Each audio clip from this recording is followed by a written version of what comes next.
का बहुत ही प्यारा गीत है। बस ऐसे ऐसे मीठे मीठे गीत भोजपुरी में हुए हैं, लेकिन लोग अश्लील समझते हैं, पर भजन बहुत सुंदर सुंदर है, जो कि मैं कोशिश करूंगी जब तक आपके साथ है धीरे धीरे मैं सुनाऊंगी। बस मैं चाहूंगी कि जब भजन बजे तो सारे लोग मीठी मीठी ताली बजाएंगे। बोलिए सच्चे दरबार की। क्या बात है, आइए। और कहेंगे कैसे?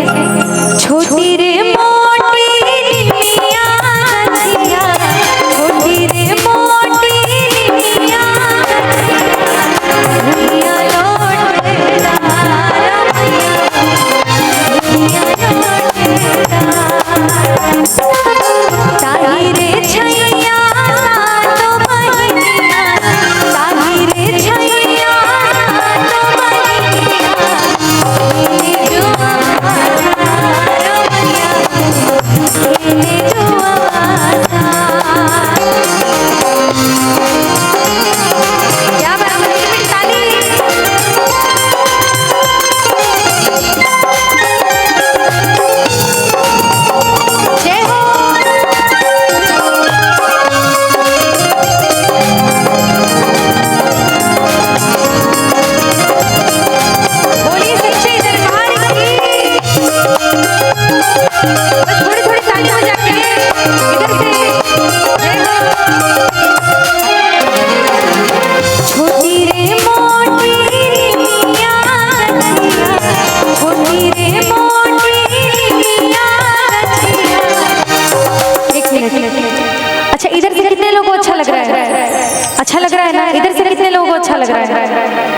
इसी को कहते हैं भजन, जो आराम से सुना जाए और मीठी मीठी ताली बजाया जाए। आइए और कहेंगे कैसे?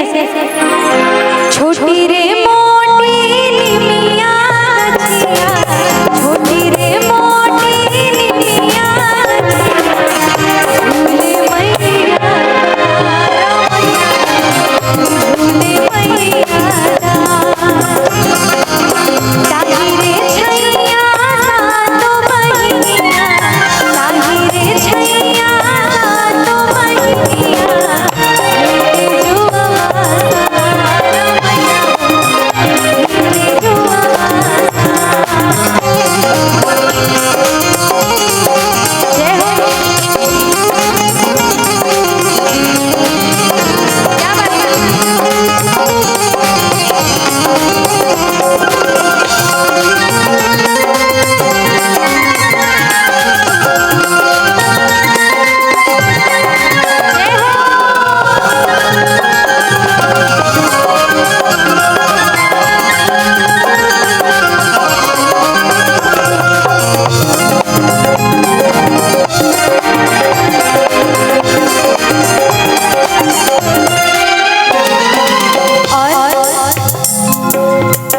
जो ब्राह्मण का जो बच्चा होता है उसको बचपन से ही वेद और पुराणों का ज्ञान दिया जाता है, और बहुत ही स्थिरता के साथ उसको शांति से वेद पुराण पढ़ने के लिए बहुत उनकी माता पिता या उनके घर के लोग बस चाहते हैं कि एक अच्छा समझदार और ज्ञानी ब्राह्मण बने, है ना?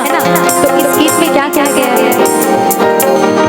छोटी रे मोटी निमिया गछिया, छोटी रे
भाई लोग हैं, कहाँ आपने कि इस गीत को सुना है? सुना है? सुना है? इधर से जितने लोगों ने सुना एक बार हाथ उठाकर बताओ। हेलो हेलो हेलो, ये और इधर से मेरी माताओं बहनों ने कितना नहीं सुना? क्या बात है, बस थोड़ी थोड़ी ताली बजाना है और कहेंगे क्या? छोटी रे